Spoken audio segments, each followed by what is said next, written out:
At this stage, the pressure reduction valve is closed.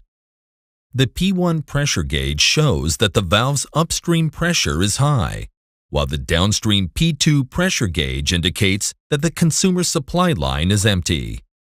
The user gradually turns the pilot adjusting bolt clockwise. The pilot plunger is pushed downwards, causing a pressure drop in the valve's upper control chamber. This results in the gradual opening of the valve and filling of the consumer line. The downstream pressure stabilizes at the P2 gauge green zone. As shown on the chart, flow through the valve at this stage is constant, and the P1 upstream pressure is reduced to the required green zone settings of the P2 downstream pressure gauge.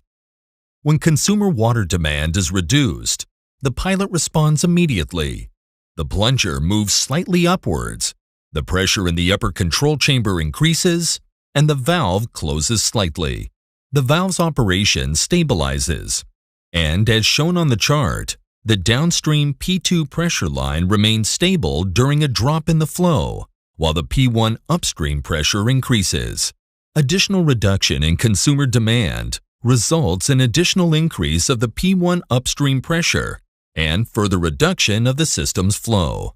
Note that the downstream P2 pressure remains stable at its green zone settings during this entire process. Further reduction in demand for water, right down to zero demand, results in full closure of the valve. As presented on the chart, when the flow is zero, the upstream pressure is very high, and although the valve is closed, the downstream pressure remains stable at its designated set point.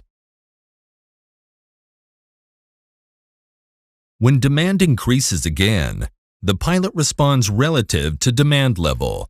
The plunger moves downwards, the valve gradually opens, and downstream pressure remains stable.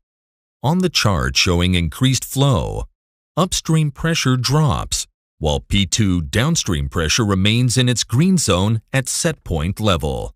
At this stage, P1 upstream pressure decreases. There is a slight reduction of flow, but P2 downstream pressure remains stable within its green zone settings. As shown on the chart, at this stage, flow through the valve is constant.